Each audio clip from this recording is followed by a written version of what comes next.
Então vamos conversar sobre a realidade da mentira e sobre a verdade, né? Que é a antítese da mentira. E Jesus, já quero colocar alguns postulados aqui. Eu não vou ler esta passagem especificamente, mas, filho, filha, no Evangelho de João, capítulo 8, Jesus disse que Ele é a verdade, Ele é o caminho, Ele é a vida. Depois de dizer que Ele é a verdade, Ele disse que o diabo é o pai da mentira. E que quem vive na mentira está sob o domínio do diabo. Olha que forte, né? Claro, talvez você caiu, eu caí. Nós precisamos nos confessar se mentimos, entender que é um ato intrinsecamente mau, né? E evitar essa realidade. Então eu vou começar citando aqui o Catecismo da Igreja, no número 2485, para a gente entender o que a nossa doutrina nos fala sobre a mentira. Número 2485, Catecismo da Igreja Católica, que, diga-se de passagem, todo católico, todo cristão deve ter nas mãos, ler, conhecer, etc. A mentira, presta atenção, é condenável em sua natureza. É a profanação da palavra que tem por finalidade comunicar a outros a verdade conhecida. O propósito deliberado de induzir o próximo ao erro com afirmações contrárias à verdade constitui uma falta em relação à justiça e à caridade. A culpabilidade é maior quando a intenção de enganar acarreta o risco de consequências funestas para aqueles que são desviados da verdade. Eu vou explicar isso e depois vou trazer um texto bíblico também que vai nos iluminar muito. Mas olha só, o catecismo é bem claro. A mentira é condenável em sua natureza, ela é intrinsecamente má. Depois eu vou citar o Santo Agostinho, grande doutor da igreja, escreveu 2 tratados sobre a mentira, um bem pequeno, um pouquinho maior. O primeiro é De Mendatio, o segundo é Contra Mendatio. De Mendatio quer dizer sobre a mentira, né, no latim. Contra Mendatio quer dizer contra a mentira, né? Ele falou algo sobre a mentira bem interessante que o padre vai trazer depois. Mas, olha só, a mentira é intrinsecamente má. É a profanação da palavra que tem por finalidade comunicar aos outros a verdade conhecida. Olha a profundidade disso que o catecismo está nos trazendo. A mentira profana a palavra, o verbo, o instrumento retórico. Eu estou falando com você. Ela profana a palavra que tem por finalidade comunicar a verdade do pensamento. Ela gera uma dissociação, uma dicotomia entre a verdade do que se pensa e a realidade do que se diz. E isso é extremamente maléfico para a saúde da nossa mente, sabia, das nossas emoções e sobretudo para a nossa saúde espiritual. Depois eu vou dizer sobre isso, o mal que faz para a saúde espiritual.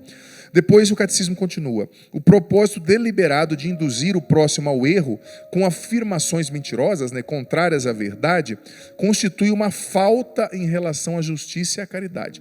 É um pecado contra a justiça, né, porque você está sendo injusto com o outro que você está conduzindo ao erro, com afirmações mentirosas, e é uma falta, um pecado contra o amor, contra a caridade.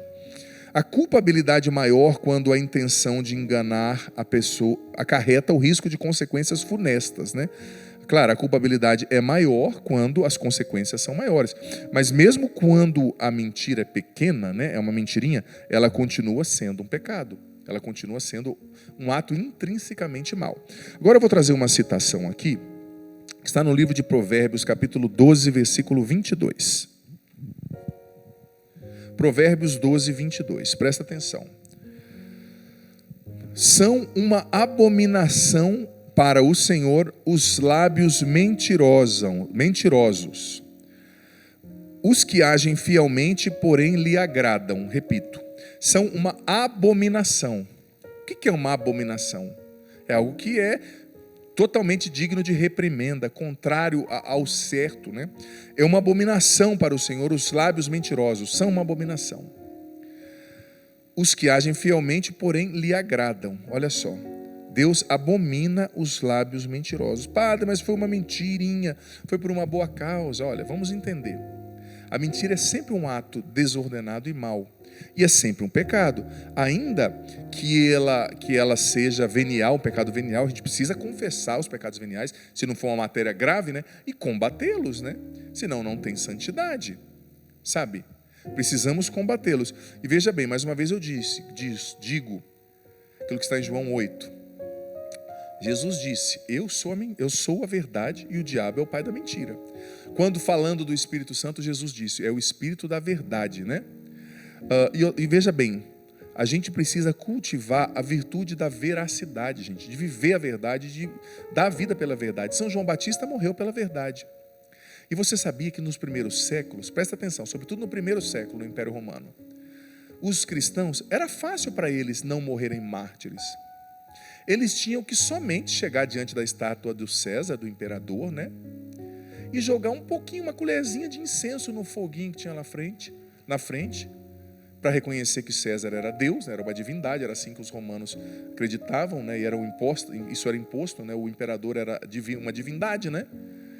Então, fazendo isso, eles seriam poupados. Mas uma multidão de cristãos morreu mártir para não mentirem, porque isso seria uma mentira. Eles não viam César como Deus. Deus era Cristo, o que ressuscitou dos mortos, que morreu na cruz. Além de ser um pecado de idolatria, seria uma mentira. Então, cristãos morreram pela verdade. Mártires morreram pela verdade. Então, nós temos que ser da verdade também. E não admitir mentiras. Tudo bem, já aconteceu talvez comigo, talvez com você. Vamos confessar e vamos entender que não é uma coisa boa. E nos emendar. Sabe? Nos emendar. Porque, como eu disse, muita gente morreu pela verdade. Sabe, para eles era deitar um pouquinho de incenso ali, no fogo. Mas eles, não, nós não vamos fazer isso, é uma mentira. Não faz quando ninguém estiver vendo. Às vezes, alguns cristãos a eles era dada essa proposta, faça quando ninguém estiver vendo. Mas eles diziam, Deus que tudo vê, estará vendo, e nós não queremos mentir. Preferimos morrer para não mentir, sabe? Então, é preciso entender, a verdade é sempre o caminho certo, né? E a mentira é sempre um pecado. Você sabe que a mentira, a falácia, né? O sofisma, ele está tão em moda hoje em dia, que as pessoas mentem tanto que elas nem se sentem mais culpadas. E elas mentem tanto que às vezes no meio da conversa elas se desmentem. Elas acabam acreditando nas mentiras que elas mesmo contaram, sabe? A gente precisa transformar a nossa mentalidade. Quantas mentiras não são contadas na política, por exemplo, na esfera profissional, em outras realidades? Temos que combater. Não cabe no cristão a roupa da mentira. Mais uma vez eu digo, caímos, levantemos. Se nós caímos, levantemos, busquemos a confissão e recomecemos, sabe? Agora não é aceitar que é uma coisa normal. Você sabe que Santo Agostinho escreveu, como eu disse, 2 obras, a De Mendatio e a Contra Mendatio, né? Sobre a mentira e contra a mentira. E eu trouxe aqui um dos textos que Santo Agostinho usou. Olha só, ele dizia assim, na obra Sobre a Mentira, De Mendatio, uma obra muito bonita. Permanece assim, que nenhum ser humano bom, nenhum homem bom, nenhuma mulher boa deve mentir. E por que Santo Agostinho diz que a gente não deve mentir? Ele disse o seguinte, olha, quem mente constantemente se torna um assassino de si mesmo. Forte isso, né? Assassino de si mesmo. E eu vou explicar por quê. Sabe, ele dizia, Santo Agostinho, que a mentira vai contra o mentiroso, acaba indo contra o mentiroso. Aí eu quero perguntar para você, como a mentira afeta a minha, a nossa vida? Em que sentido, sabe, ela faz com que nós nos autoassassinemos, né? Nos tornemos suicidas. Eu vou explicar isso. Você sabe que Santo Agostinho, na outra obra, Contra Mendatio, né, ele continuou manifestando a preocupação dele sobre esse tema, porque naquela época existiam algumas ideologias pagãs, como o maniqueísmo, etc., mas existiam algumas ideologias no ambiente religioso, que pregavam que mentir era uma coisa boa. Alguns pregadores da época diziam, se mentir vai aumentar a glória de Deus, então nós mentiremos e pregaremos mentindo. Olha só, Santo Agostinho se posicionou claramente e disse, não, está errado. Toda mentira é condenável, mas sobretudo a realizada no âmbito religioso, sobre coisas religiosas, né? E ele condenou, sabe? E por que ele condenou a mentira e disse que a mentira é um ato suicida? Olha só a explicação de Santo Agostinho. Para Agostinho, a verdade, para Agostinho e para todos os cristãos, a verdade é identificada com o próprio Jesus, porque ele disse sobre si mesmo, em João 8, como eu já citei, eu sou o caminho, a verdade e a vida. Então, a mentira é uma negação do próprio Jesus, porque ela é a negação da verdade que Jesus é. Santo Agostinho continua. Em nenhuma circunstância ela pode ser tomada como um bem em si, né? Então, nesse sentido, ela é um ato suicida no sentido espiritual. Por quê? Porque ela vai contra a vida de Jesus em nós, porque Jesus é a verdade. Se Jesus é a verdade e a vida, e nós pecamos mentindo, contradizendo a verdade, então nós estamos matando a presença de Jesus em nós, a vida de Deus em nós, com as nossas mentiras, e isso é um ato suicida, é um assassino de si mesmo, porque é como se eu estivesse num ambiente totalmente escuro, precisando enxergar, fosse lá e apagasse a luz. Por quê? Porque a verdade é a mentira é a negação de Jesus, que é a verdade. E a negação de Jesus é a negação da luz, é a negação da vida dentro de si mesmo, é a morte espiritual. É um ato suicida, dizia Santo Agostinho. Sabe, eu sei, mais uma vez eu digo, eu não estou julgando você, mas não é da vontade de Deus que eu e você mintamos. Busquemos a confissão se o cometemos e recomecemos. A nossa vida precisa ser da verdade. Santo Agostinho continua dizendo, olha, na religião jamais será correto proferir uma mentira, não importa quando, né? Quantas vezes a gente acaba proferindo uma mentirinha, né? Quantas vezes, para evitar um transtorno que resultaria da verdade, quando mentimos para não causar sofrimento para os outros. Mas claro, existem formas de dizer a verdade, a gente não tem que ser grosso, mal educado, óbvio. Mas é preciso expressar a verdade, né? É preciso expressar a verdade. E o catecismo ensina que em nenhum momento a mentira é bem-vinda, em nenhum momento. O catecismo fala, São João Damasceno também de alguma forma falava, sem essas palavras, da restrição mental. O que é a restrição mental? É você, de alguma forma, não dizer uma mentira, mas omitir aquilo que seria importante para um bem maior, né? Para um mal maior não acontecer. Vou dar um exemplo que eu ouvi hoje. Aconteceu num seminário lá em Roma, na época do nazismo, da Segunda Guerra Mundial.